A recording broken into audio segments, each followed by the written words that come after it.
Bienvenue à notre discussion aujourd'hui. On va aborder un point vraiment central pour les entreprises manufacturières qui pensent au numérique. Pourquoi, dans le fond, l'adoption des nouvelles technologies, ça doit absolument venir d'en haut, de la direction. On va explorer ça avec des observations du terrain, là. Parce que l'idée que ça peut juste venir de la base, le fameux bottom-up, c'est souvent un peu une illusion dans ce contexte-là. On va voir pourquoi. Un leadership qui est vraiment engagé, qui utilise les données, c'est ça la clé du succès finalement. Tout à fait. Puis c'est fascinant parce que ça touche directement à la culture de l'entreprise, là. On passe d'une gestion qui était basée sur l'instinct, le feeling, comme on dit, à une gestion qui est pilotée par les données, par des faits mesurables.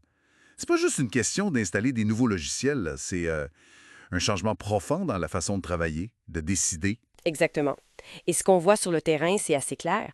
L'adoption qui fonctionne, ça part des gestionnaires, des hauts dirigeants. C'est pas réaliste de penser que les opérateurs vont prendre ça sur leurs épaules. Prenons un exemple. Mettons l'implantation d'un système pour suivre les machines. Le temps d'arrêt, le TRS, le fameux taux de rendement synthétique, là, combien de pièces on produit. Même si on l'installe vite, pour que tout le monde s'en serve vraiment, ça prend une impulsion claire qui vient d'en haut. Oui. Puis la résistance qu'on rencontre souvent, elle vient beaucoup du classique. On a toujours fait ça, puis ça allait. Avoir les données, c'est une chose. Mais après, il faut changer les habitudes pour que ça serve à quelque chose, pour que ça rapporte. Puis ce changement-là, ça doit commencer au top. Il faut que le PDG, par exemple, commence à poser des questions à son directeur de production, des questions basées sur ces nouvelles données-là. Mhm. Puis là, ça crée ce que nos sources appellent une espèce de cascade de responsabilité. C'est intéressant. Avant, mettons, un directeur d'usine posait peut-être pas la question pourquoi cette machine-là a arrêté, parce qu'il savait que son superviseur avait pas l'info facile. Mais là, avec les systèmes, il peut et il doit demander. C'était quoi la cause principale d'arrêt la semaine passée sur la ligne 3? Exact. Puis cette question-là, ça met euh, une pression saine, là. Le superviseur, lui, pour être prêt pour ses rencontres, il est obligé d'aller voir les chiffres. Ça l'incite à utiliser le système. Puis ça descend jusqu'à l'opérateur, parce que si le superviseur regarde les données, il va vite voir si elles sont bien rentrées, si elles sont fiables. C'est comme ça qu'on assure la qualité à la source. Ah, je comprends mieux. C'est pour ça que l'approche où on attend que ça vienne d'en bas, le bottom-up, ça mène souvent nulle part, ou presque.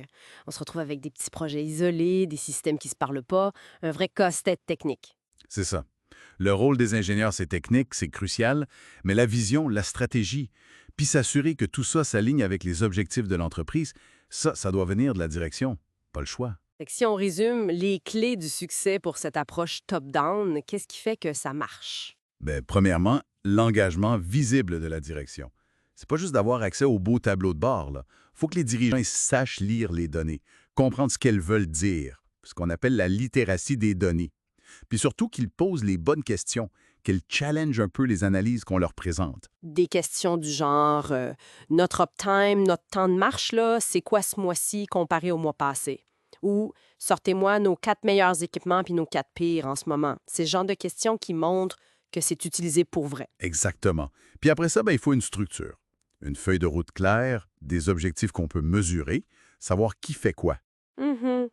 Une bonne infrastructure aussi, j'imagine. Ah oui, absolument. Des machines bien connectées, des tableaux de bord qui montrent l'info en temps réel, des outils pour analyser. C'est la base technique. Mais l'outil ne fait pas tout. Ce qui est fondamental, c'est la routine d'analyse. Mettre en place des rencontres structurées chaque jour, chaque semaine, chaque mois pour regarder les chiffres clés, les KPI. Hmm. Analyser pourquoi on a des écarts, puis décider quoi faire. Le TRS, les temps de cycle, tout ça. Donc, si on fait une synthèse rapide de tout ça, ce qu'il faut vraiment retenir, c'est que la transformation numérique dans le manufacturier, c'est beaucoup plus qu'une affaire de technologie. C'est d'abord et avant tout une question de leadership, un changement de culture piloté par la direction. L'approche top-down, c'est pas une option parmi d'autres, c'est pas mal une nécessité pour que ça fonctionne. C'est exactement ça. Puis c'est pas un projet avec une fin, là, c'est un engagement continu. Les données peuvent être là, parfaites. Mais si la direction s'en sert pas pour guider, pour poser des questions, pour montrer l'exemple, les beaux outils restent juste des beaux outils, le potentiel n'est pas atteint. Puis ça m'amène à une dernière petite réflexion. Si c'est la direction qui donne le coup d'envoi, puis qui tient le volant, comment on fait pour que cette culture-là, basée sur les données, elle dure dans le temps? Malgré les changements de personnel, les nouvelles stratégies, comment on la rend permanente? C'est peut-être ça le prochain défi à relever. Merci beaucoup d'avoir été à l'écoute pour cette analyse.